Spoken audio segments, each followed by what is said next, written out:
प्रादेशिक परिवहन कार्यालय पिंपरी चिंचवड मार्फत वेळोवेळी कर न भरलेल्या तसेच दंड न भरलेल्या वाहने जी आहेत ती कार्यालयाच्या परिसरात तसंच Rajgurunagar bus depot, Manchar bus depot अशा ठिकाणी अटकावून ठेवलेले असतात. तर अशा वाहनांपैकी जी बिनधनी वाहनं आहेत, जी वाहनं कुणी क्लेम केलेली नाहीत, अशा एकूण 93 वाहनांचा लिलाव 10 जून 2026 रोजी MSTC पोर्टलवरती आयोजित केलेला आहे. त्या लिलावामध्ये नोंदणीकृत आणि मान्यताप्राप्त RVSF यांना फक्त सहभाग घेता येणार आहेत आणि त्यासाठी MSTCच्या ज्या अटी शर्ती आहेत ते त्यांना लागू राहणार आहेत.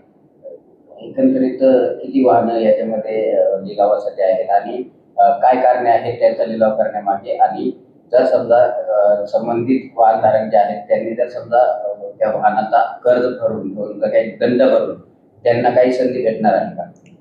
वाहनधारकांना आम्ही ज्या वाहनांच्या बाबतीमध्ये वाहनांची नोंदणी क्रमांक उपलब्ध आहेत आणि वाहनांच्या अभिलेखावरती वाहनाची नोंदणी क्रमांक जुळतायत अशा प्रकरणांच्या बाबतीमध्ये आम्ही वाहन मालकांना नोटिसा पाठवलेल्या आहेत 2 वेळेला आणि त्यांना आम्ही विनंती केलेली आहे की जो काही वाहनाचा दंड किंवा कर थकीत असेल तो भरून तुम्ही वाहन सोडवून घेण्याची प्रक्रिया करायची आहे.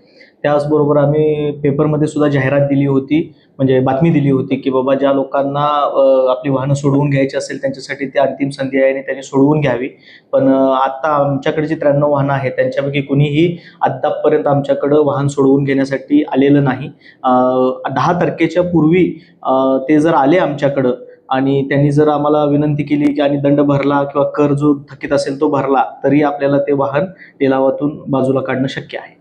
कोण कोण या लिलावामध्ये सहभागी होऊ शकतात, याच्यामध्ये काय अटी आणि शर्ती लावल्या गेल्या आहेत? ही वाहनं सर्व स्क्रॅप भंगार म्हणून विकली जाणार आहेत आणि शासनाच्या निर्देशानुसार ह्यांचा जो लिलाव आहे तो MSTC पोर्टलवरती होणार आहे आणि MSTC पोर्टलवरती लिलावामध्ये केवळ RVSF म्हणजे रजिस्टर्ड व्हेकल स्क्रॅपिंग फॅसिलिटी जे आहेत, महाराष्ट्रात सध्या स्थितीमध्ये 9 RVSF आहेत, तर त्यांनाच फक्त सहभागी होता येणार आहे. सहभागी झालेल्यामध्ये क्रायटेरिया काय ठरला जातो, म्हणजे जेणेकरून याच व्यक्तींना? नाही, केवळ 9 नोंदणीकृत RVSF नेच सहभागी होणं अपेक्षित आहे, कारण सदरची वाहनं स्क्रॅप म्हणून विकली जाणार आहेत.